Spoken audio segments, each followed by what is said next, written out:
Kenapa gue kalau misalkan ada di sebuah tim, contoh dulu klub ini bekerja sama rumah sakit ini, ya udah gue ambil punya SIP di situ gitu. Terus dia pindah rumah sakit, ya udah gue akan punya SIP di situ. Karena kenapa? Gue pengen legal dong praktek gue gitu. Jadi sejauh ini dokter kalau dapat surat izin praktek melalui rumah sakit yang dikerjasama dengan dia. Itu salah satu cara gue, pendekatan gue supaya gue mempunyai akses di sebuah rumah sakit untuk klubnya. Dan gue nggak mungkin ada di klub itu sampai kayak kemarin bubble 3 bulan gitu.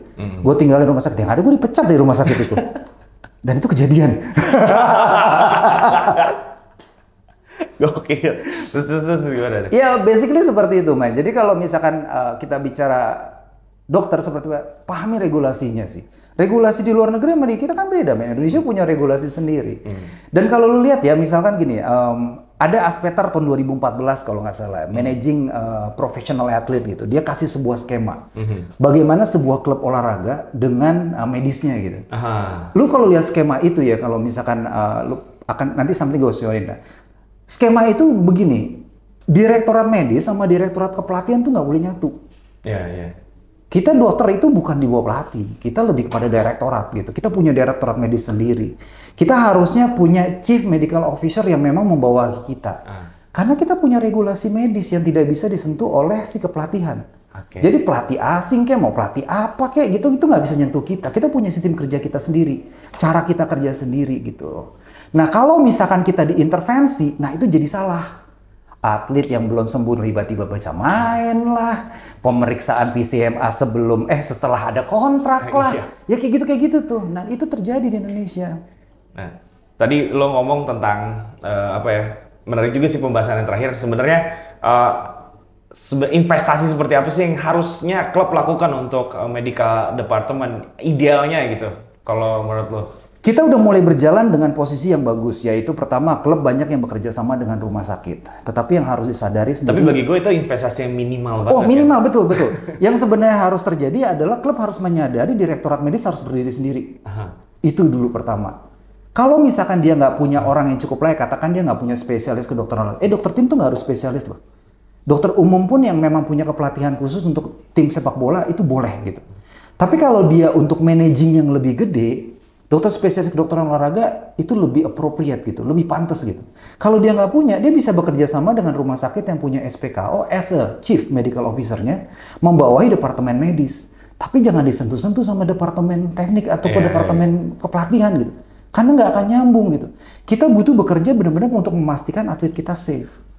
Ada yang namanya butir-butir, oh ini bisa balik ke pertandingan, oh ini harus kita evaluasi dulu. Tenang, ya jangan atlet sakit kita suruh main. Itu dia. Itu kan kacau. Akhirnya pulang juga dia ke negaranya.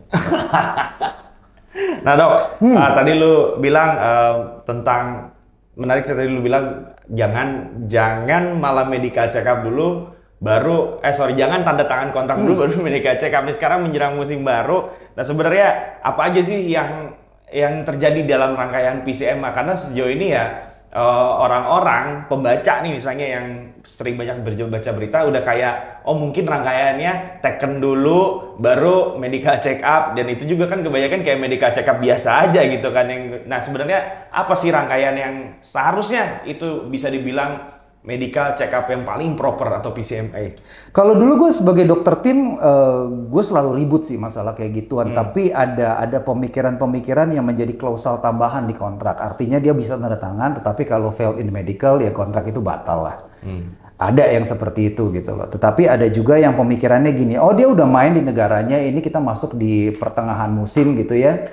And then ya udah dimainin aja, toh dia juga kemarin bagus-bagus aja gitu. Jadi kita punya rekor yang dari sebelumnya itu bisa fine sih. Tapi idealnya adalah gini. Setiap atlet yang masuk baru klub atau setiap masuk dalam musim baru itu harus kita medical check up dan functional testing untuk mengclearance dia itu bisa bermain di kompetisi. Medical check up itu gunanya untuk menggambarkan kesehatan dasarnya dia. Alright, jadi ada masalah jantung dan segala macam, itu medical check up. Habis itu dilanjutkan pemeriksaan ortopedi kan.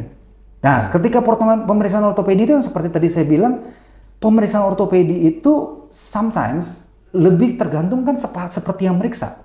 Kalau yang meriksanya jago ya jago-jago aja gitu. Kalau yang ternyata ada kekurangan, ya namanya manusia ya, mungkin ada kekurangan, miss Nah, bingung gitu. Nah, sekarang bagaimana permasalahannya memindahkan yang subjektif tadi menjadi objektif. Makanya itu kita menambahkan functional testing. Lihat deh di video-video ruang AC segala macam ada pemeriksaan sampai VO2 max yang sungguh. Itu untuk menstimulasi itu untuk menambah pemikiran-pemikiran itu supaya kita nggak miss gitu. Kita nggak beli kucing dalam karung ya, istilahnya seperti gitu gitu. Jadi kita menambah punya data itu dan data itu yang harus dilakukan gitu. Tapi memang mungkin beberapa medik itu nggak memahami gini. Kalau baca di formulir episema terakhir itu signingnya itu adalah kalimatnya gini, eligible or not. Iya. Layak enggak gitu. Gue lihat tadi dari ada 17 halaman, maksudnya 17 halaman eligible atau enggak. Itu siapa yang nentuin? Itu dokter tim. Oke. Jadi kasih ke direktur teknis atau pelatih itu nanti. Semua form itu akan diserahkan kepada direktur teknik lah pada dasarnya. Tapi intinya gini, ketika dokter jantung periksa, GP periksa, dokter ortopedi periksa, and then functional testingnya kita periksa dan segala macamnya, itu dokter tim memutuskan layak nggak ya gitu loh. Bisa nggak ya ini untuk jadi tanding apa enggak gitu. Ketika dokter tim ada ragu ya bilang not eligible. Atau eligible tapi dengan tambahan apa, harus ngelakuin apa. Itu boleh bro gitu loh. Tapi tanda kutip pemeriksaan itu tidak sesederhana MCU biasa. Kalau yang masih dilakukan MCU biasa, ya itu gak miss banyak sih. Miss banyak, akan kecolongan banyak sih. Tetapi ya mungkin ada juga tim-tim yang notabene ya udahlah ya cuman kontrak setengah tahun, setahun. Ada apa-apa ya udah. Cuman kan biasanya baru kejadian baru mikir. Iya. Nah, ya yang gue pengen tahu dok, mungkin rangkaiannya dari pemain itu datang ilegal asing atau lokal? Asing atau lokal ya, kita bikin dua skema ya. Itu idealnya gimana nih? Dari mereka mendarat datang di kota itu, apa yang harus dilakukan sampai akhirnya signing kontrak? Oke, standar keperluan dari functional testing itu kan good rest, istirahat bagus. Jadi jangan sampai pemain asing baru datang masih jet lag, kita lakukan pemeriksaan itu banyak ditawarnya tuh. Banyak ditawarnya, pemeriksaannya juga nggak legit, mempengaruhi dari denyut nadi dan segala macamnya itu nggak bagus. Jadi seharusnya punya waktu spare yang lebih banyak. Rata-rata kan jet lag itu juga hilang setelah after 5 days ya, 5 sampai seminggu gitu. So kalau pemain asing better di Indonesia dulu 5 sampai 10 hari, and then dia sudah oke, baru melakukan medical check up. Baru proses itu dilakukan. Walaupun di luar negeri banyak yang pakai private jet masuk langsung ke polikliniknya gitu. Tapi kan kita Indonesia nggak bisa gitu. Sama, atlet lokal juga sama seperti itu. Harus dipersiapkan bagus bro. Atlet yang sudah ada di klub atau atlet baru itu dipersiapkan bagus. Nggak bisa tuh tiba-tiba, oh ya ini harus didaftarkan sekarang, ntar malam pemeriksaan tadi pagi. Oh, nggak bisa buru-buru. Nggak bisa dong kayak gitu. Rumah sakit juga butuh persiapan, atletnya juga butuh persiapan. Kita selalu membiasakan diri dengan kebiasaan buru-buru gitu. Nah, ntar rumah sakitnya nolak ya pindah ke rumah sakit lain. Nah, dari dia udah istirahat cukup, semua udah cukup, masuklah akhirnya hari untuk dia melakukan functional test itu ya. Apa aja sih rangkaian yang dilakukan?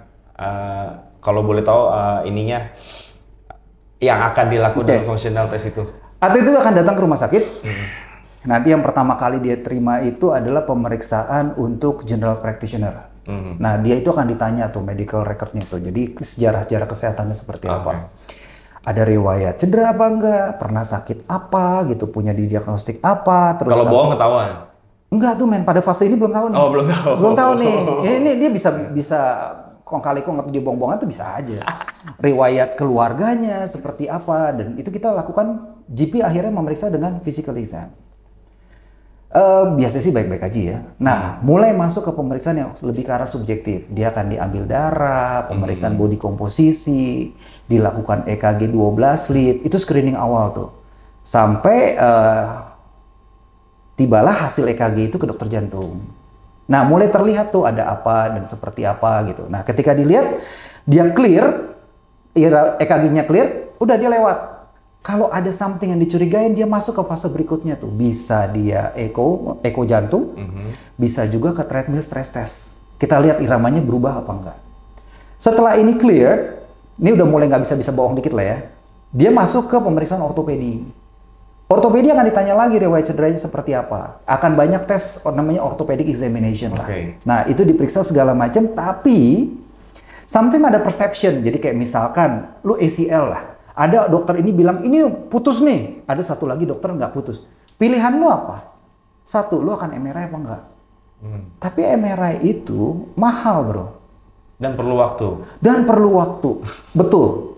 1 jam tuh salah satu bagian. Gue pernah dapat satu klub itu kalau periksain atlet asingnya MRI 2 lutut, 2 ankle. Habisnya 15 juta satu orang. Satu orang 15 juta. Itu kenapa banyak yang nggak mau investasi karena mahal. Betul. That's why kita inventing ataupun kita mengencourage untuk melakukan functional testing. Okay. Di functional testing itu lu akan melakukan suatu fungsi lu, misalkan lu lompat satu kaki, lu berdiri satu kaki, lihat keseimbangannya bagaimana gitu. Nah di situ akan terlihat quality dari setiap itunya. Bahkan kita di rumah sakit ini mempunyai satu alat yang memang handheld dinamometer yang kita bisa ukur otot quads lu berapa, hamstring lu berapa, kita tahu rasionya. Memang benar-benar per otot kita bisa ukur secara value dan ada angkanya dan itu objektif. Ketika kita mencurigai ada perbedaan simetri indeks yang signifikan gitu, lebih daripada 10%, baru kita ngajuin MRI. Itu kan lebih murah gitu daripada kita harus MRI 2 kaki 2 lutut. Nah setelah itu selesai. Setelah itu kalau misalkan mau pelatih fisik ya, oke gue butuh fitness testing ya, monggo lanjutkan. Pilih aja mau di rumah sakit yang punya fasilitas. Fitness testing. Fitness testing. Fitness testing. Fitness testing itu kekuatan otot. Berapa kemampuan dia ngelakuin squat, berapa dia mampu ngelakuin deadlift, berapa bisa juga muscle endurance-nya, berapa kali dia bisa push up, pull up, terus VO2 max, dia bisa pakai bleep test, dia bisa pakai VO2 max sungkup, CPAT. Nah itu pilihan sih gitu loh. Okay. Tapi itu rata-rata yang biasa melakukan itu pelatih fisik. Bagaimana sih komunikasi pelatih fisik sama departemen medikal kalau berdasarkan pengalaman lu? Dulu di klub gue bikinnya begini men. Jadi kalau misalkan ada atlet cedera, and then abis itu dia dipegang oleh fisioterapi, terus abis itu dari fisioterapi complete the treatment, kita kembaliin ke pelatih fisik akan menguji kelayakan dia untuk ada ke pelatih teknik. Jadi komunikasi kita bagusnya situ. Ketika fisiknya belum sampai kita balikin lagi. Atau dia stay dengan pelatih fisik, dilatih kebugarannya dulu, sampai ready baru masuk. Jadi kunci di gerbang terakhir untuk atlet dari cedera itu sampai ke pelatih teknik utama ya, pelatih utama, itu pelatih fisik. Okay. Dan dokter hanya lebih mengawal semuanya prosesnya. Jadi kurang lebih itu keterkaitan antara tes, pre-test atau ribet banget namanya, medical, pre-competition medical assessment sampai ke tes kebugaran ya. Karena kalau sebelum pertandingan kan ada sebelum kompetisi mulai juga ada tes kebugaran yang dilakuin sama departemen teknikal itu sendiri kan dok. Jadi mungkin komunikasi yang lo jalin, lo bangun dengan tim teknis itu sebenarnya jembatannya adalah si pelatih fisik itu. Itu kalau misalkan injuries. Kalau misalnya injuries gitu. Ya sama sih kalau dia mau masuk ke dalam kompetisi, masa sih pelatih fisik nggak ngukur kebugarannya dulu? Dia bikin program dari mana kalau dia nggak tahu kebugarannya? Iya, maksudnya keterkaitan dari yang lu bilang pemain baru, tes kesehatan, baru nanti akhirnya lo lapor ada gini lo pemain lo, barulah tes kebugaran kurang lebih. Dan penghubung antara kita dengan pelatih teknik di pelatih fisik. Pelatih fisik itu kan. Nah, terakhir nih, gue pengen nanya mungkin tadi kan awareness klub tentang medical department. Sekarang dari pemainnya itu sendiri masih banyak juga pemain yang ya entar urut gitu kan, tapi ya kadang ada yang works, ada yang enggak gitu. Sebenarnya gimana sih lo ngelihat tentang awareness pemain mayoritasnya di Liga Indonesia tentang kalau apa-apa tuh ya lo harus sabar, lo harus pergi ke tempat yang memang contohnya ya kayak yang lo lakuin sekarang ini, kayak klinik-klinik yang memang legitimate untuk nyembuhin lo gitu, dibanding ya lo pergi ke tempat urut kan banyak tuh yang viral-viral lah tempat urut. Gimana dong? Di APPI itu gue selalu berpikir gini, gue akan selalu start dengan education. Alright, education. Abis itu gue lihat kepada services kayak pelayanan. Dan terakhir gue akan bermain di research. Gue selalu mempresentasikan hal ini. Jadi edukasi, pelayanan, dan research. Nah yang gue mau angkat tuh selalu di awal tuh edukasi. Dan itu bukan hal gampang loh bro. Mengedukasi segitu banyak atlet dan segala macam tuh nggak gampang. Bahkan ada satu risetnya di Australia kalau nggak salah ya di 2016 atau 2018 saya lupa. Dia nyelidikin atlet football mereka, atlet sepak bola mereka tuh. Dia bikin kuesioner segala macam. Dia paham nggak sih sebenarnya maknanya dari PCMA tadi gitu? Only like 20% yang paham gitu. Makna dan gunanya PCMA aja itu cuma 20% yang paham gitu. Gue nggak tahu di Indonesia karena kita belum pernah punya data itu gitu. Tapi maksud gue kalau kita ngelihat dari perjalanan yang sekarang gini, PCMA tuh jadi sesuatu yang mereka bikin rancu, MCU, PCMA gitu. Ya pada dasarnya gini, lu tuh kan lu tuh apa layak nggak ya untuk bertanding? Itu PCMA gitu. PCMA. Untuk mencapai proses itu, ya dokter tim lu yang bertanggung jawab gitu. Makanya tadi gue bilang, kita mengedukasi ke atlet gitu.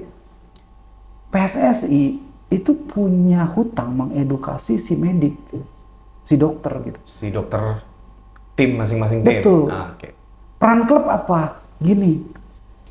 Kan yang namanya orang bola dia lagi ya. Iya. Ya kan maksudnya lingkarannya itu lagi gitu loh. Lu harus lihat gini, klub-klub elit yang merasa dirinya elit atau merasa di puncak, investasilah ke dokternya, investasilah ke medisnya. Dan itu akan dokter lain pasti akan ngelihat kok. Tim-tim lain akan pasti menjadi kiblatnya juga kok, maksudnya akan melihat itu gitu. Dan itu akan ditiru bagus gitu. Jadi menurut gue kalau misalkan kerjasama ini solid, atletnya belajar, klubnya belajar, dokternya belajar, kita tenang bro.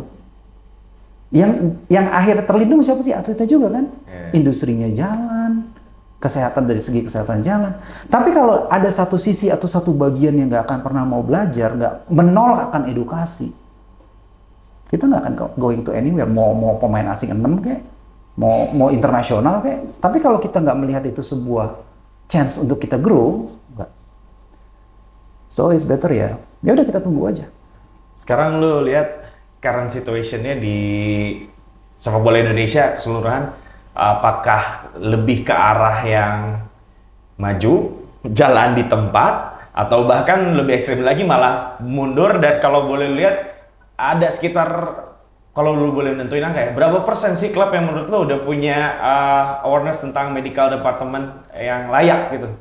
Kalau gue berkomunikasi dengan teman-teman dokter gitu ya, rata-rata mereka mau grow. Cuman ya seperti tadi, kita punya kebiasaan, ada kasus dulu baru jalan. Teman-teman mau grow men, kesadaran teman-teman tuh untuk kita butuh ini, kita harusnya begini tuh gede. Tapi semua itu ditumbangkan dengan suatu pemikiran-pemikiran, ya udah kan nggak ada apa-apa, biasa aja, baik-baik aja, nggak perlu.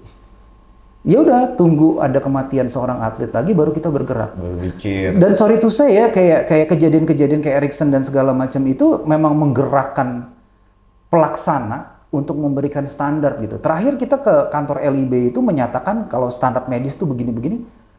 Surprisingly mereka mau jalanin men di tahun lalu itu gitu. Dia mau mulai gitu. Tapi yang mengkhianati siapa? Ya daerah-daerah juga, panpel daerahnya dikhianati lah. Kadang-kadang ambulan cuman isinya kosongan. Saya pernah loh ke satu daerah gitu ya. Tahu gue. Iya, satu ke daerah gitu. Terus ambulannya mogok. Peralatannya nggak ada lah. Yang lucu adalah ada cairan pencuci luka gitu ya. Iya dok, ini dia pindahin ke botol aqua men.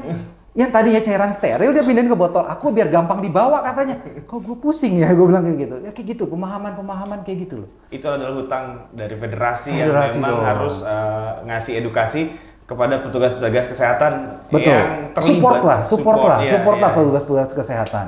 Klub juga investasikanlah ke dokternya gitu loh. Berikan edukasi yang bagus. Sekolahin kayak kemana kalau emang dia mau invest gitu. Bangun departemen kesehatannya sendiri. Ya kita memang harus maju bro. Kalau cuma berdiri di situ ya kita nunggu kasus. Ada kasus kejadian ya udah. Baru mikir. Dan always kayak gitu. Kayak nggak pernah growth gitu. Kayaknya orang hanya terkesan, oh gue dokter tim apa terus gue tenar. Nggak penting ketenaran gitu loh. Yang penting lu bangun kesehatan lu gitu. Jadi menurut gue itu kali ya. Dan kayaknya zaman gue sih, kalau gue ya secara pribadi, I pass that lah. Gue udah lewat itu. Thank you buat yang udah nonton Beyond the Game kali ini yang udah ngebahas tentang kesehatan. Ini bernas banget, daging semua ya, daging semua, tulang semua, jeroan semua lah pokoknya. Dan semoga setelah lo nonton ini lo jadi tahu bagaimana sepenting itu untuk melakukan pre-competition medical assessment. Sampai jumpa, ciao.